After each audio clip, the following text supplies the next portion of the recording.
तो कैसे हो मेरे चीतों गाइस। आज की इस वीडियो में आपको सीटेट पेपर 1 के ईवीएस के जो है पीवाईक्यू कराने वाला हूँ। संपूर्ण व्याख्या होने वाली है। कंटेंट की क्लास है। 15 बाय 15 क्वेश्चन मैं जो है आपको डिटेल में आज कराने वाला हूँ। जैसे कि मैं वीडियोस और भी बना रहा हूँ और ये हमारी पार्ट 5 वीडियो है। इससे पहले पार्ट 1, 2, 3, 4 जिसमें मैंने पेडागोजी को भी कवर किया है, फिर कंटेंट को भी कवर किया है। तो वो सारी प्लेलिस्ट की लिंक जो है मैं इस वीडियो को डिस्क्रिप्शन बॉक्स में दे दूंगा। और जो अगर आप सीटीपी की भी तैयारी करना चाहते हैं तो उसकी तो मैंने संपूर्ण टॉपिक वाइज नोट्स करा रखे हैं। मतलब जितने भी टॉपिक आपके जो सिलेबस में दे रखे वो सारे टॉपिक वाइज नोट्स प्लस 2019 से लेके अभी तक के जितने भी पीवाईक्यू उनकी भी प्लेलिस्ट मैंने जो है इस वीडियो के डिस्क्रिप्शन बॉक्स में करा रखी है। अगर आप नए हो, फर्स्ट टाइम हमारे चैनल पे आए हो, तो आप हमारे चैनल को एक बार विजिट कर लेना। और हाँ, मैंने जो है जो सीटीपी का जो पूरा संपूर्ण नोट्स है ना 150-200 पन्नों का जो मैंने ई बुक जो है पब्लिश कर रखा है अपने टेलीग्राम चैनल पे, तो उसको भी चेक कर लेना। क्योंकि जो नए बच्चे होते हैं ना उनको पता ही नहीं होता है, तो इसलिए मैं जो है सारी वीडियोज़ में ये बता देता हूँ। शुरुआत में ही बता देता हूँ ताकि आपको जो सारी इन्फॉर्मेशन पता। और हाँ, संपूर्ण हिंदी मीडियम में है। कुछ जो टेक्निकल वर्ड होते हैं वो इंग्लिश में भी मैंने उसमें जो है डाल रखे हैं। तो आप एक बार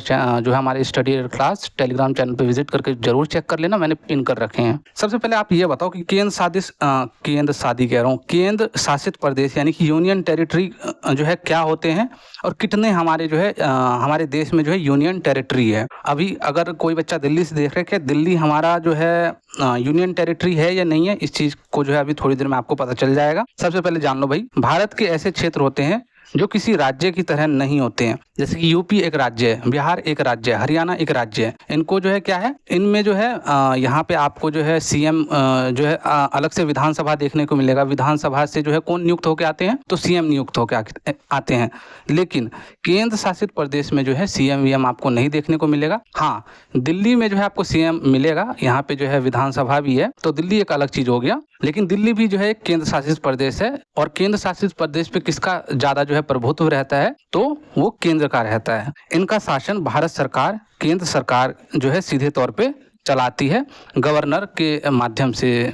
ठीक है, तो देखो भाई, भारत के 8 संघ शासित प्रदेश यानी कि यूनियन टेरिटरी होते हैं। 2025 के अनुसार बता रहा हूँ। अगर आप ये 2026-27 में अगर आप देखोगे तो फिर उस टाइम जो है आप करंट देख लेना, क्योंकि ऐसा ना हो कि फिर, क्योंकि ये सारी चीजें क्वेश्चन जो ऐसे होते हैं ना, मतलब ये अपडेटेड क्वेश्चन होते हैं, कभी कम हो जाते हैं कभी ज्यादा हो जाते हैं। तो ठीक है भाई, तो 2025 के अकॉर्डिंग मैं आपको बता रहा हूँ। जैसे कि अंडमान और निकोबार द्वीप समूह, चंडीगढ़ 2 हो गए। दादरा और दमन हवेली और दमन एवं दीप, पहले ये जो है 2 अलग अलग होते थे, लेकिन अब ये जो है दादरा और नगर हवेली और दमन एवं दीप ये सब जो है एक ही है। उसके बाद है जो कि पश्चिम भारत में है। और उसके बाद है गुजरात और महाराष्ट्र के पास जो है ये जो आपको देखने को मिलेगा। तो कितने हो गए, 1 हो गया, 2 हो गया, 3 हो गया, दिल्ली 4 हो गया, 5 हो गया लक्षद्वीप, 6 हो गया पुडुचेरी, और लद्दाख हो गया 7, और जम्मू और कश्मीर 8। तो टोटल 8 हमारे जो है संघ केंद्र शासित प्रदेश है। ठीक है, और इन सभी में जो है जो हमें विधानसभा क्षेत्र देखने को, विधानसभा जो है नहीं देखने को मिलता है। दिल्ली में हमें जो है 70 विधानसभा की सीट है, तो वहाँ पे हमें देखने को मिलता है। और दिल्ली का अपना सीएम भी होता है। ठीक है, और यहाँ पे किसका राज होता है, यहाँ पे जो है जो केंद्र सरकार होता है उसी का जो है इनडायरेक्टली जो है यहाँ पे जो है शासन चलता है। ठीक है, इतना समझ गए। चलो इससे संबंधित एक क्वेश्चन करा देता हूँ आपको। जो अभी मैंने पीछे आपको टॉपिक पढ़ा है उसी टॉपिक से संबंधित क्वेश्चन है। तो मैं आप सभी को मालूम है, अगर नए भी हो तो आपको मैं बता दूं कि मैं जो क्वेश्चन कराता हूँ ना, तो मैं इसी तरीके से कराता हूँ। मैं कभी भी जो है ना, मतलब एक वीडियो में कभी भी 30 क्वेश्चन नहीं लेता हूँ, क्योंकि 30 क्वेश्चन लेने का मतलब हो गया है बहुत लंबी वीडियो हो जाएगी। क्योंकि आप सभी को मालूम है कि मैं जो है अभी थोड़ा सा आपको कंटेंट कराया हूँ, कंटेंट के बाद मैं आपको क्वेश्चन करा रहा हूँ। इससे क्या होता है कि जो आपकी नॉलेज होगी ना, वो एक नॉलेज जो है ना एक मतलब परमानेंट होगी। ऐसे नहीं कि क्वेश्चन आया निम्नलिखित में से कौन सा एक भारत का संघ केंद्र शासित प्रदेश नहीं है। अभी मैंने आपको 8 बताए हैं, 8 में से अगर कुछ नहीं है, 8 के अलावा कुछ है तो नहीं है। इससे क्या होगा, इससे आपको जो है एक अंडरस्टैंडिंग मिलेगी और आपकी जो नॉलेज है ना वो परमानेंट रहेगी, आपको याद रहेगा चीजें। तो इसमें पूछा नहीं है। ठीक है भाई, लद्दाख मैंने पीछे आपको बताया कि लद्दाख हमारा जो है केंद्र शासित प्रदेश है। जम्मू कश्मीर केंद्र शासित प्रदेश है। मणिपुर और चंडीगढ़ एक केंद्र शासित प्रदेश है। तो इसका आंसर मुझे पता है कि मैक्सिमम बच्चे जो है इसका आंसर सही दे पाएंगे, क्योंकि उन्होंने जो है अभी कंटेंट को पढ़ लिया है। ऐसे नहीं कि मतलब जो है मतलब सीधा आओ क्वेश्चन पढ़ा दो और बस अपना निकलते जाओ, ऐसे नहीं करना। अगर कुछ भी चीज हम पढ़ा रहे हैं ना, तो उसको एक अच्छे से डेडिकेशन के साथ पढ़ाएंगे, ताकि जो है बच्चों को समझ में आना चाहिए। नहीं तो पढ़ा तो हर कोई रहा है, मतलब होते नहीं कि ऑर्गेनाइज वे में पढ़ाना, उस तरीके से मेरा यही तरीका है। अगर आप सीटीपी की वीडियो देखोगे ना बाल विकास की, उसमें भी आप देखोगे कि मैंने हर चीज़ जो है ना टॉपिक वाइज डिटेल में एग्जाम्पल के साथ, आपके रियल लाइफ एग्जाम्पल के साथ जो क्वेश्चन कराएं वो इसी फॉर्मेट में कराए जिस फॉर्मेट में मैं अभी करा रहा हूँ। तो इसका करेक्ट आंसर मणिपुर है। उसके बाद नेक्स्ट है हमारा क्रूड ऑयल। क्रूड ऑयल के बारे में थोड़ा बता देता हूँ कि क्रूड ऑयल जो है कौन कौन से जो है हमारे भारत के जो स्टेट में जो है मिलते हैं। इसके बारे में भी जो क्वेश्चन आगे बना है तो वो क्वेश्चन भी आगे हम देखेंगे। सबसे पहले राजस्थान के बाड़मेर में बड़े तेल के कुएं हैं जहां बहुत सारा जो तेल निकलता है। तो इस चीज को ध्यान रखना, राजस्थान में ये याद रखना चाहो तो रख सकते हो, नहीं तो कोई बात नहीं, बस इतना मालूम होना चाहिए राजस्थान में जो है क्रूड ऑयल मिलता है। क्रूड ऑयल का मतलब वही पेट्रोलियम कच्चा तेल उसको हम बोलते हैं। उसके बाद गुजरात की बात करें तो अंकलेश्वर के आसपास के इलाके में जो हमें क्रूड ऑयल मिलता है। उसके बाद असम में जो है डिगबोई और नाहर कटिया जैसे पुराने इलाकों में जो हमें तेल जो है जो क्रूड ऑयल है वो मिलता है। ठीक है भाई, तो राजस्थान, गुजरात और असम में। उसके बाद अगर हम समुद्र में बात करें तो मुंबई के पास जो है मुंबई हाई है या बम्बई हाई भी इसको हम बोलते हैं, वहां पे जो है सबसे ज्यादा जो हमें जो है तेल देखने को मिलता है। उसके बाद आंध्र प्रदेश और तेलंगाना के जो तट है ना, जो समुद्री जो तट होते हैं वहां पे भी जो हमें काफी सारा जो है क्रूड ऑयल जो है वहां से भी हमें प्राप्त होता है। और उसके बाद जो लास्ट है तमिलनाडु में कावेरी इलाके में जो है थोड़ा बहुत जो हमें तेल देखने को मिलता है। तो चलिए भाई, इससे संबंधित एक क्वेश्चन मैं आपको जो है करा देता हूँ। ये सारी चीज आपको नोट्स में प्रॉपर तरीके से बनानी है। सेकंड क्वेश्चन है हमारा, निम्नलिखित में से कौन से कच्चे तेल पेट्रोलियम के उत्पादक है। मतलब ये स्टेट दे रखे हैं आपको बताने कौन से। बम्बई हाई, अभी मैंने पीछे बताया बम्बई हाई, लेकिन बंगाल नहीं बताया, तो फर्स्ट ऑप्शन गलत हो गया। असम और उड़ीसा, असम बताया उड़ीसा नहीं बताया तो गलत हो गया। गुजरात और तमिलनाडु, यही जो है इसका करेक्ट आंसर है। बिहार और बम्बई हाई, तो समझ गए भाई, बिहार में तो नहीं मिलता है, बम्बई हाई में मिलता है। तो यहाँ पे जो करेक्ट आंसर हमारा थर्ड ऑप्शन है। ठीक है भाई। उसके बाद इस वीडियो का हमारा जो है तीसरा क्वेश्चन है। तीसरा क्वेश्चन क्या बोलता है, हमारे देश का जो संविधान है निम्नलिखित में से किसके नेतृत्व में जो है बनाया गया था। ये तो बहुत आसान है, ये तो मतलब इसके लिए तो, लेकिन मैं जो है आपको सारे जो है पॉइंट जो है एक्सप्लेन करूंगा, तो डोंट वरी। तो इसका जो है करेक्ट आंसर बताओ। सबसे पहले आप आंसर बताओ, उसके बाद मैं जो है इसको एक्सप्लेन करूंगा। तो किसके नेतृत्व में जो है बनाया गया था हमारे जो देश का जो संविधान है। मोहनदास करमचंद गांधी जी के नेतृत्व में तो नहीं बना। इन्होंने जो है काफी सारे असहयोग आंदोलन, हमारे भारत को आजाद कराने में इनका जो है बहुत ज्यादा महत्वपूर्ण जो है योगदान था। भारत छोड़ो आंदोलन, असहयोग आंदोलन, उसके बाद जो है काफी सारे इन्होंने सत्याग्रह किए थे, नमक तोड़ो आंदोलन, काफी सारे आंदोलन किए थे। तो उसमें तो इनका रोल था, लेकिन भारत के संविधान को बनाने में इनका रोल नहीं था उतना। उसके बाद सरदार वल्लभ भाई पटेल, जो हमारे देश में जो कुछ प्रांत ऐसे थे जो नहीं मान रहे थे कि हमें जो है मतलब भारत में जो है विलय करना है। वो कह रहे थे कि जैसे कि गोवा हो गया और जम्मू कश्मीर वगैरह हो गए, ये सब क्या कह रहे थे, यहाँ के जो राजा सब थे ये सब क्या कह रहे थे कि हमें जो है अलग स्वतंत्र जो है रहना है, हमें जो है भारत में विलय नहीं करना है। तो इनके ही जो है मतलब नेतृत्व में जो है इन सभी को जो है हमारे भारत में जो है मिलाया गया। उसके बाद डॉक्टर भीमराव अंबेडकर, इन्हीं ने जो है हमारे संविधान का जो है नेतृत्व किया था। डॉक्टर सर्वपल्ली राधाकृष्णन, ये तो आपको मालूम ही है, ये बहुत बड़े शिक्षक जो है रहे हैं। चलो थोड़ा थोड़ा पॉइंट और मैं जो है आपको एक्सप्लेन कर देता हूँ। मोहनदास करमचंद गांधी, स्वतंत्रता संग्राम का जो है नेता, अहिंसा व सत्याग्रह के प्रवर्तक, राष्ट्रपिता भी इनको कहा जाता है, लेकिन संविधान सभा में ये इनका जो है कोई रोल अभी मतलब हमें नहीं देखने को मिलता है। सरदार वल्लभ भाई पटेल भारत के जो है पहले गृह मंत्री थे। रियायतों का एकीकरण, रियायतों वही जो मतलब जो राज्य नहीं मान रहे थे ना, जो प्रांत नहीं मान रहे थे कि हमें जो भारत में विलय करना है आफ्टर आज़ादी, तो उनको जो है मनाने में जो इनका बहुत बड़ा योगदान रहा। इनको लौह पुरुष भी जो है कहते हैं। संविधान निर्माण के सदस्य तो थे लेकिन अध्यक्ष नहीं थे, मतलब संविधान निर्माण में जो है इनका जो है योगदान तो था, लेकिन अध्यक्ष पूछा तो अध्यक्ष नहीं थे। डॉक्टर भीमराव बाबा साहब अम्बेडकर, इन्होंने जो है जो निचली जाति के जो वर्ग है SC ST, उनके लिए बहुत ज़्यादा काम किया इन्होंने। संविधान मसौदा समिति के अध्यक्ष थे, भारत के संविधान के निर्माता माने जाते हैं। इन्होंने संविधान का जो है प्रारूप तैयार करने में जो इनकी बहुत प्रारूप तैयार करने का एक फॉर्मेट तैयार किया कि हमें क्या चीज़ें कहाँ से लेनी है, क्या चीज़ें कैसे क्या चीज़ें होंगी, हमारे देश की जो शिक्षा व्यवस्था कैसी होगी, हमारे देश का शासन किस तरीके से चलेगा, ये सारी चीज़ों का इन्होंने एक प्रारूप बना के दिया था। ठीक है। डॉक्टर सर्वपल्ली राधाकृष्णन भारत के दूसरे राष्ट्रपति और महान जो है शिक्षाविद रहे हैं। इनका जो है 5 सितंबर को जो है टीचर्स डे पे इनका जो है जन्मदिन भी मनाया जाता है, लेकिन संविधान निर्माण से इनका जो है सीधे तरीके से ये नहीं जुड़े हुए थे। तो इसका करेक्ट आंसर हमारा थर्ड ऑप्शन है। ठीक है भाई। उसके बाद फोर्थ क्वेश्चन है, पौधे के लिए किए जाने वाले नीचे दिए गए कार्यों पर विचार करो। जो पौधे के द्वारा जो किए जाने वाले कार्य होते हैं, कौन कौन से कार्य होते हैं, जैसे कि पौधे को सहारा देना, बिल्कुल पौधे जो है ये जो है मतलब सहारा देते हैं। ह्यूमस प्रदान करना, ये ह्यूमस नहीं, ये जो हमें ऑक्सीजन प्रदान करते हैं और इससे जो हमें क्या है फ्रेश महसूस होता है जब आप पार्क जाते हो? क्या वहाँ पे जो है गर्मी सी आपको लगती है? वहाँ पे जो पेड़ पौधे होते हैं क्या बहुत ज़्यादा घुटन सी महसूस होती है? तो नहीं ना, ह्यूमस तो प्रदान नहीं करते, ऑक्सीजन प्रदान करते हैं ना। तो ये तो ऑप्शन गलत हो गया। भोजन संचित भंडारण करना, तो इनके रूट में जो है और जो पत्तियों में जो है भोजन भंडारण होता है, बिल्कुल ये भी सही है। उसके बाद पानी और खनिजों का अवशोषित करना, तो क्या ये सही है? पानी और जो खनिज होते हैं वो क्या करते हैं? एब्जॉर्ब करते हैं, अवशोषित करते हैं, उससे जो है भोजन बनाते हैं। तो बिल्कुल ये भी जो इसका सही ऑप्शन है। ह्यूमस प्रदान नहीं करते, बस ये ऑप्शन जो है इसका गलत है। बाकी ए, सी और डी जो है इसका करेक्ट आंसर, ए सी डी जो है इसका करेक्ट आंसर है। ठीक है भाई। और providing support to the plant, providing humus, humus नहीं प्रदान करते। Accumulating storing food, absorbing waters and minerals, A C D जो है इसका करेक्ट आंसर है। उसके बाद है हमारा जो है 5वां क्वेश्चन है पोचमपल्ली से।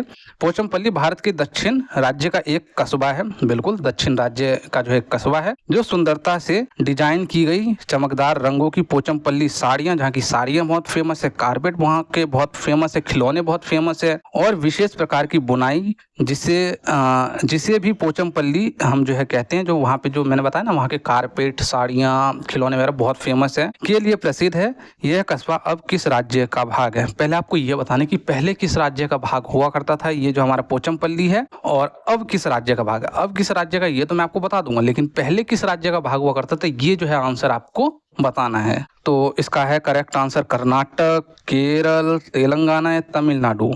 तो भाई इसका जो करेक्ट आंसर है वो हमारा थर्ड ऑप्शन तेलंगाना है। ठीक है भाई। आपको क्या बताना है कि ये पहले किस राज्य का जो है पोचमपल्ली जो है, जो कि एक कस्बे का, एक गांव का नाम है, ये पहले किस राज्य का, अब तो तेलंगाना का जो है पार्ट है, पहले किस राज्य का था, तो ये आपको बताना है। उसके बाद 6ठा नंबर का क्वेश्चन, जिसमें एक्सप्लेनेशन की जरूरत नहीं है, वो डायरेक्ट क्वेश्चन होते हैं, तो उसमें कुछ एक्सप्लेनेशन की, वो तो मैं क्वेश्चन में ही एक्सप्लेन कर देता हूँ, तो उसके लिए एक्सप्लेनेशन जरूरत नहीं है। जिसमें एक्सप्लेनेशन जरूरत है उसमें मैं आपको जो है सारे एक्सप्लेन करता हूँ। तो निम्नलिखित में से खाद्य पदार्थ के उस समूह को चुनिए जिसके प्रत्येक सदस्य में लौह तत्व प्रचुर मात्रा में होता है, यानी कि आयरन जो है उस खाने को चुनिए जिसमें आयरन जो है प्रचुर मात्रा में देखने को मिलता है। क्या गुड़, आंवला टमाटर, आंवला पालक गुड़, और आंवला बंद गोभी टमाटर। बंद गोभी में तो नहीं मिलता भाई, बंद गोभी में नहीं मिलता, ये दोनों तो कट हो गए।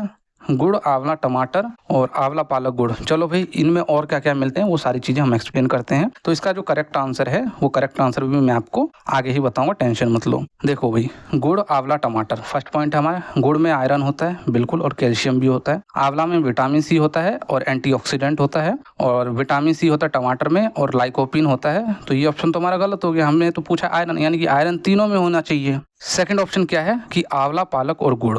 आंवला में विटामिन सी होता है, और पालक में आयरन होता है, और गुड़ में आयरन होता है। इसमें जो है दो में जो है आयरन होता है। ठीक है, तो यही इसका करेक्ट आंसर है। बाकी पॉइंट में भी देख लेते हैं भाई। आंवला, बंद गोभी, टमाटर, तीनों में विटामिन सी होता है, तो नहीं होगा। बंद गोभी, आंवला, पालक, पालक में आयरन, ये भी नहीं होगा। ठीक है, पालक में आयरन होता है, और बाकी दोनों में जो क्या होता है, विटामिन सी होता है। यानी कि देखो होता तो तीनों ऑप्शन में तो हमें किसी में भी आयरन नहीं दिखा, मतलब दो ऑप्शन में हमें दिखा, जो कि ये हमारा सेकंड ऑप्शन था, लेकिन बाकी ऑप्शन में हमें एक में आयरन दिख रहा था, बाकी में नहीं। तो हम सबसे बेस्ट आंसर किसको मानेंगे? हम इसी को मानेंगे। जैसे कि आंवला हो गया, या पालक हो गया, और ये गुड़ हो गया, इसमें आयरन Fe हमें देखने को मिलता है। ठीक है भाई। उसके बाद है हमारा 7वें नंबर का क्वेश्चन है, निम्नलिखित में से पक्षियों का वह समूह चुनिए जिसका प्रत्येक सदस्य हमारी तुलना में, यानी कि एक मनुष्य की तुलना में 4 गुना अधिक दूरी तक किसी भी वस्तु को जो स्पष्ट रूप से देख सकता है। तो ध्यान रखना, 4 गुना, यानी कि जिसकी कहते हैं ना कि आंखें हमारी जो है ना बाज की तरह होनी चाहिए, चील की तरह होनी चाहिए, कि ऐसे नहीं कि बस, और नींद हमारी कुत्ते की तरह होनी चाहिए। ठीक है भाई। तो मतलब आंखें हमारी बाज की तरह होनी चाहिए, मतलब कि इतना, मतलब हमें अटेंशन मतलब होना चाहिए, इतना हम जो है मतलब एक्टिव होने चाहिए कि किसी भी चीज को हम दूर से ही पहचान जाए। कोई भी खतरा दूर से ही आ रहा है तो वो हम पहचान जाए, ऐसे नहीं कि बस सोए पड़े, ऐसा नहीं करना हमें। 4 गुनी अधिक दूरी से किसी भी वस्तु को स्पष्ट रूप से कौन देख सकता है? तो भाई बाज हो गया, चील हो गया, गिद्ध हो गया, ये मांसाहारी जो है पक्षी होते हैं, और ये जो है ना बहुत दूरी से ही जो है किसी भी चीज को, अपने शिकार को जो है देख लेते हैं। पाकता यानी कि डॉव, कौवा, मोर नहीं होगा। उसके बाद बाज तो है, कबूतर नहीं होगा, कौवा भी, बुलबुल भी नहीं होगा। उसके बाद यही है, फोर्थ ऑप्शन इसका हमारा करेक्ट है। ठीक है भाई। उसके बाद इस वीडियो का हमारा 8वां क्वेश्चन है, नीचे दिए गए एक राज्य की ग्रामीण लोग अपने ढालू छत वाले लकड़ी के मकान मजबूत बांस के जो है खंभों पर धरती से 3 से 3.5 मीटर की ऊंचाई पे बनाते हैं, तो वो कौन सा राज्य है वो आपको बताना है। राजस्थान, लद्दाख, असम, उड़ीसा, ये आपको बताना है कौन सा राज्य है वो। तो भाई इसका जो करेक्ट आंसर है वो हमारा जो है 3rd ऑप्शन है, असम में जो है, क्योंकि वहाँ बहुत ज्यादा बारिश होती है और बारिश होती है तो उनको जो है थोड़ा सा जमीन से जो है ना ऊपर हटा के जो है बनाना पड़ता है अपने घर को। तो इसका एक्सप्लेनेशन देख लेते हैं। असम एक ऐसा राज्य है जहां भारी बारिश और बाढ़ जो है सामान्य घटनाएं, मतलब कि सामान्य घटना का मतलब हो गया कि मामूली चीज है भाई, ऐसे नहीं कि वहां पे जो है अगर दिल्ली में बाढ़ आ जाए तो हो अफरा तफरी मच जाएगा। आप सभी को मालूम है दिल्ली में कभी बाढ़ आया नहीं अभी, और यदि बाढ़ आता है तो अफरा तफरी मच जाता है, लेकिन असम वगैरह में बाढ़ आता है तो उनके लिए नॉर्मल है, वो उस तरीके से प्रिपेयर है पहले ही, अपने घर को जो है जमीन से जो है 3-3.5 जो मीटर ऊपर ही बनाते हैं। इन प्राकृतिक परिस्थितियों से बचने के लिए वहाँ के जो ग्रामीण लोग हैं अपने घरों को क्या करते हैं, धरती से लगभग 3 से 3.5 मीटर ऊंचाई पे बनाते हैं। ये मकान जो है मजबूत बांस के खंभों पे, आप सभी को पता है कि जो बांस है वो बहुत मजबूत होते हैं। गाँव वगैरह जब जाते हो तो वहाँ पे आप देखते हो कि बांस जो होते हैं काफी मजबूत,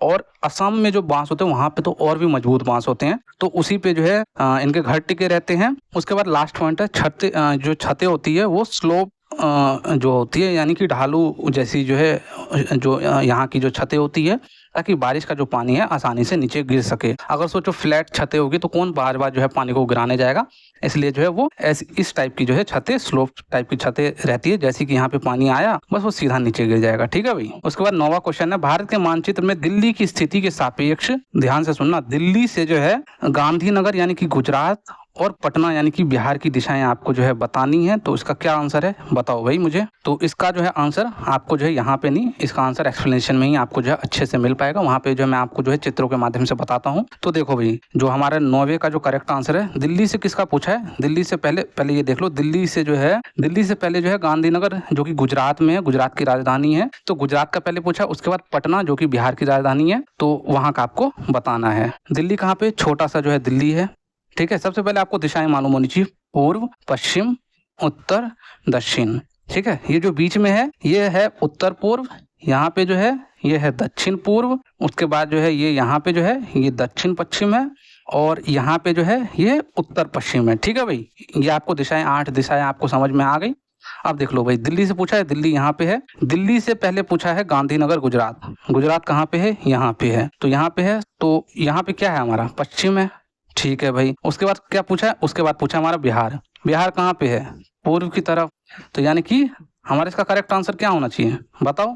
मैं एक बार फिर आपको बता रहा हूँ, इसमें जो है लोकेशन आपसे जो है ना एक्चुअल लोकेशन नहीं पूछी है, एक्चुअल लोकेशन तो बताना ही है हमें कि देखो बिहार पूर्व में है और गुजरात जो है दक्षिण में है, लेकिन किसके सापेक्ष, दिल्ली के सापेक्ष। दिल्ली कहाँ पे है, उत्तर भारत में है, यानी कि ऊपर से नीचे की तरफ बिहार है हल्का। ठीक है, तो नीचे की तरफ है, तो नीचे क्या है, दक्षिण आता है, और ये गुजरात भी दक्षिण, तो इसका हो जाएगा गुजरात का दक्षिण पश्चिम हो जाएगा, और इसका जो है क्या हो जाएगा, बिहार का दक्षिण पूर्व हो जाएगा, या उत्तर पूर्व भी हम इसको बोल सकते हैं। ठीक है भाई, तो चलो भाई देख लेते हैं क्या है। पहले किसका पूछा है, दिल्ली से गांधीनगर, तो दिल्ली से गांधीनगर का हमें जो है क्या बताना है, दक्षिण पश्चिम और दक्षिण पूर्व, यानी कि दक्षिण तो होगा ही ना। आप देखो ना, दिल्ली कहाँ पे ऊपर में है। मैं इस क्वेश्चन को इसलिए समझा रहा हूँ क्योंकि ये बार क्वेश्चन पूछे जाते हैं। दिल्ली ऊपर है, उत्तर में है, और बिहार और गांधीनगर ये गुजरात कहाँ है, दिल्ली के नीचे है, तो दक्षिण होगा, और पश्चिम दिशा में है तो दक्षिण पश्चिम ये हो जाएगा, और ये हो जाएगा दक्षिण पूर्व। ठीक है भाई, तो इसका सेकेंड ऑप्शन सही है। कुछ भी डाउट हो तो मुझे कॉमेंट करना, मैं फिर जो है नेक्स्ट वीडियो में कभी समझा दूंगा। उसके बाद 10वां क्वेश्चन हमारा, निम्नलिखित में से किसने मटर के पौधे के साथ जो है प्रयोग किया और यह पाया कि मटर के पौधे में कुछ ऐसे लक्षण होते हैं जो कि जोड़ियों में पाए जाते हैं, जो कि पेयर्स में पाए जाते हैं, जैसे कि चिकने या खुरदरे या लंबे या बोने, पीले या हरे, यानी कि जो हेरिडिटी वाला जो इन्होंने जो कंसेप्ट दिया था ना कि हम जो है दो पी प्लांट को इसलिए चूज किया था क्योंकि पी प्लांट जो है जल्दी जल्दी जो है किसी भी चीज को क्या करते हैं, जल्दी जल्दी मतलब ये ट्रांसफॉर्म होते हैं, बाकी सारी चीजों में जो है टाइम लगता है। तो इसका जो सीधा सा आंसर है ना, ये तो मतलब फैक्चुअल क्वेश्चन है, इसमें तो ज्यादा कुछ वो है नहीं। तो इसका जो करेक्ट आंसर है, जो हमारे जॉन मेंडल साहब है, इन्होंने जो है इसका जो है कंसेप्ट दिया था हेरिडिटी का, कि जो है माता पिता से जो है गुण जो होते हैं बच्चों में भी ट्रांसफर होते हैं, वो इन्होंने जो है पौधे के साथ में करके एक्सप्लेन किया था। ठीक है भाई, थोड़ा सा जो एक्सप्लेन कर देता हूँ हर एक पॉइंट को। डॉक्टर स्वामीनाथन जो थे, इनको जो है भारत के हरित क्रांति के जो जनक माने जाते हैं। उसके बाद जो मेंडल साहब है, इनको जो है आनुवांशिक यानी कि हेरिडिटी का जो है जनक माना जाता है। हेरिडिटी का अगर चैप्टर आपको पढ़ना है, हेरिडिटी क्या है नहीं है, कैसे बच्चों के विकास पे प्रभाव डालते हैं, तो वो मैंने ऑलरेडी जो है सीटेट सीडीपी के जो है लेक्चर में करा रखा है, वहां से जो आप जाके चेक कर लेना, प्लेलिस्ट बना रखा है। इस वीडियो के डिस्क्रिप्शन बॉक्स में भी लिंक आपको मिल जाएगा। इसको हम फादर ऑफ जेनेटिक्स भी बोलते हैं। इन्होंने मटर के पौधे पे जो है, जैसे कि मैंने आपको बताया है कि प्रयोग किया है और यह सिद्ध किया है कि कुछ लक्षण जो है माता पिता से जो है उनके संतान में जो है ट्रांसफर होते हैं। आप खुद बताओ, कहीं जो जैसे कि कईयों के जो माता पिता है वो हल्का मतलब गोरे होते हैं, तो उनके बच्चे जो है बिल्कुल काले नहीं होंगे, वो भी कहीं ना कहीं गोरे ही होंगे। उसके बाद कहीं जैसे कि माता पिता ऐसे होते हैं जिनका जो बौद्धिक स्तर होता है ना वो काफी अच्छा होता है, सो उसके बच्चे जो है बिल्कुल बॉर्डर लाइन पे जो है उनका बुद्धि स्तर नहीं होगा, बिल्कुल इडियट नहीं होंगे। उनके बच्चों का भी जो बौद्धिक स्तर है वो भी जो है एवरेज से ज़्यादा ही होगा। तो ये चीज़ें हमें कहाँ से मिलती है? ये चीज़ें हमें जो है जेनेटिक्स डीएनए के थ्रू जो है हमें मिलती है, हेरिडिटी से, हमारे माता पिता से। ठीक है भाई, समझ गए। उसके बाद है जॉर्ज मेस्ट्रल। जॉर्ज मेस्ट्रल ने जो है वेलक्रो का जो है आविष्कारक इनको जो है मानते हैं। वेलक्रो का मतलब जानते हो क्या? जैसे कि वो सैंडल होता है ना, सैंडल में जो वो जो चिपकाने वाली, जैसे कि मतलब हम सैंडल पहनते हैं उसके बाद उसको चिपका देते हैं ना, तो उसी को हम वेलक्रो बोलते हैं। तो एक बार क्या हुआ था कि ये उनने मतलब आज़ादी के आसपास जो है ना, ये अपने कुत्ते को लेके जो बाहर कहीं घूमने गए थे, खेतों में घूमने गए थे, तो क्या हुआ कि वहाँ पे जो कुछ चीज़ें ऐसी थी ना, हमारे गाँव में तो मतलब कुछ लोकल में टिकनच्चा बोलते हैं, आई डोंट नो यहाँ पे क्या बोलते हैं, तो वो जो वेलक्रो था ना वो उनके कुत्ते के फर पे जो है चिपक गया। तो वहीं से जो है इन्होंने इस चीज़ का आविष्कार किया। फिर कहीं बार मतलब ये इसका जो यूज़ फिर अब साड़ियों में किया जाने लगा, चप्पल में जो है सैंडल में किया जाने लगा। उसके बाद है चार्ल्स डार्विन। चार्ल्स डार्विन ने जो है विकासवाद का जो है इन्होंने थ्योरी दिया था।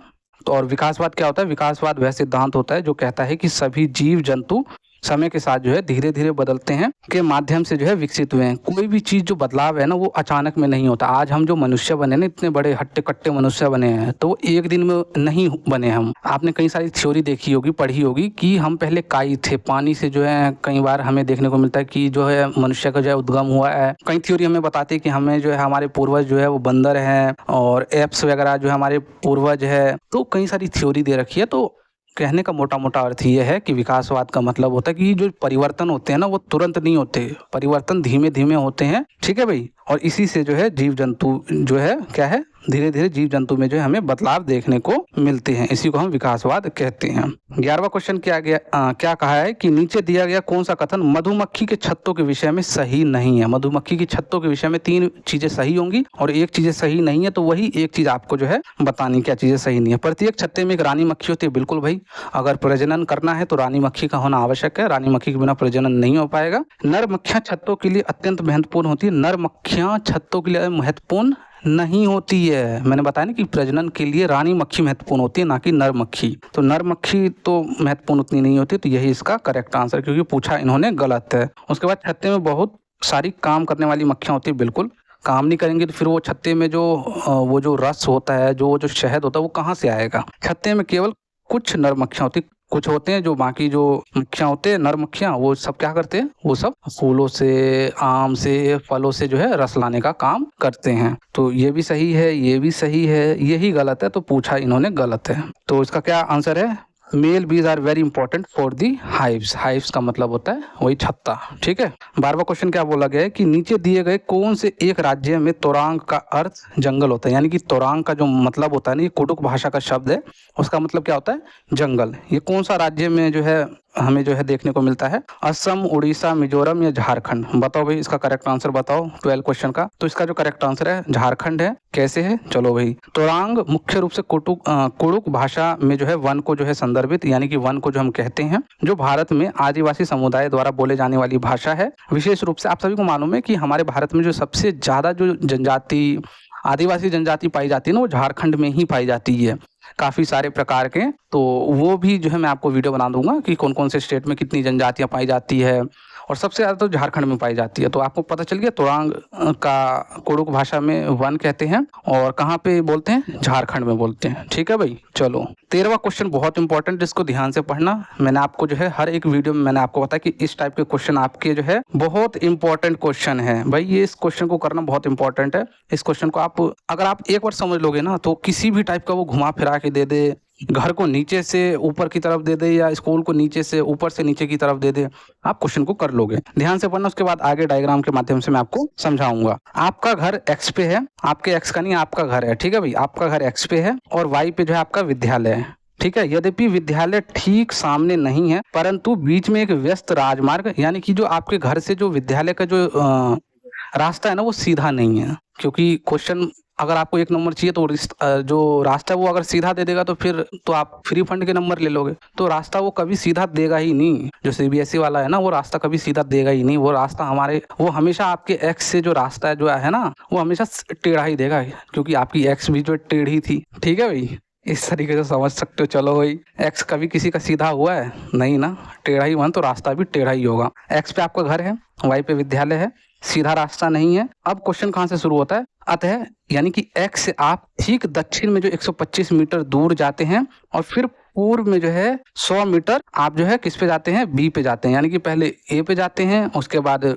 ए से बी पे जाते हैं पूर्व में, और उसके बाद जो है अंत में क्या करते हैं, पूर्व से जो है 125 मीटर 125 मीटर जो है, यानी कि ए पे गए, पहले एक्स से ए पे गए, ए से बी पे गए, बी के बाद अब जो है आप जो है किस पे जाओगे, वाई पे जाओगे 125 मीटर। कहाँ, उत्तर में, उत्तर कहाँ है, ऊपर। तो बताओ वाई से विद्यालय के सापेक्ष एक्स पर आपका घर कहाँ स्थित है। वाई से विद्यालय से आपको बताना है आपका घर कहाँ पे स्थित है। तो ये आपके ऑप्शन है, ये आपको ऐसे समझ नहीं आएगा। चलो जो है मैं आपको एक डायग्राम से समझाता हूँ। देखो भाई, मैंने आपके लिए बनाया है। सबसे पहले हमको जो है कहाँ जाना है, 125 मीटर दक्षिण में जाना है। कहाँ से, एक्स से ए तक। ए बी सी इसमें जो है मेंशन नहीं कर रखा, लेकिन हम एज्यूम कर लेंगे ए बी सी, ठीक है। अगर नहीं भी करोगे तब भी आप जो ये क्वेश्चन सॉल्व कर लोगे। तो एक्स से हम ए पे जाएंगे, तो ये हमारा एक्स है, घर है हमारा, ये हमारे एक्स का घर है। एक्स के घर से हम ए पे जाएंगे, ठीक है। 125 मीटर हम चले, 125 मीटर चलने के बाद जो हम 100 मीटर पूर्व की ओर जो है हम जाएंगे बी पे, यानी कि ए से जो हम बी पे जाएंगे 100 मीटर, ठीक है। बी पे हम आ गए। अब बी से जो है 125 मीटर उत्तर की तरफ जाएंगे वाई पे। वाई पे हमारा क्या है, स्कूल है। तो बी से हम 125 मीटर वाई पे गए